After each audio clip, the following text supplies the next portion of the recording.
Eto na mga buddy, kumukulo na itong nilagang ribs. Tignan mo, cameraman, tutukan mo, kumukulo na oh.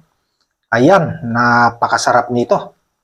At ito, malambot na yan. Ilagay na natin itong string beans. Eto, string beans. Hindi ko na pinutol-putol yan para mamaya pag ulamin natin dire-diretso, mabilis. Eto, yung tinatawag na sigarilyas, ilalagay na natin. Itong dahon, mamaya-maya na lang. Unahin muna natin itong sigarilyas para maluto. Ito mga buddy, itong sigarilyas, tsaka itong string beans, ito ay talagang kinikilaw ko to. Hindi ko na niluluto. Pero nandito tayo ngayon sa ating bahay, kasama ang pamilya. Kasama natin kakain, lutuin na lang natin mabuti para makakain din sila ng gusto nila, yung lutong gulay. Ayan. Kukulo na. Eto na.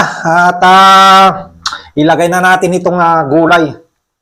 Itong mga dahon-dahon ay napakasarap nito. Ayan.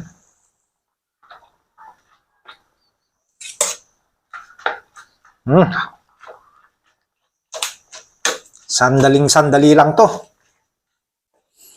Dahil mga dahon na ng petsa ito ay sandali lang to. Maluluto. Kakain na tayo kagad nito. Ilagay na rin natin ito. Tingnan nyo ito mga buddy.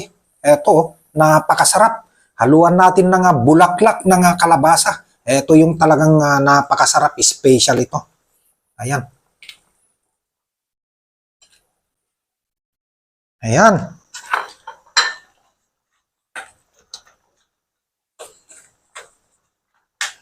Alam nyo, kapag lahat na gulay, lahat dahon, bulaklak, ganun, half cook lang mga to. Masarap kasi kapag half cook.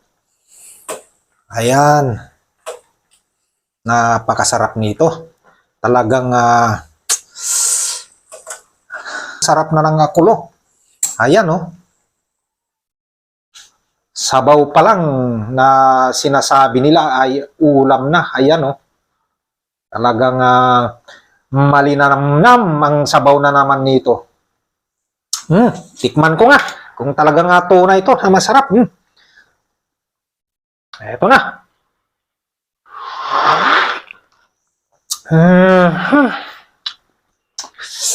Perfect. Mga buddy, eto na. Napakasarap.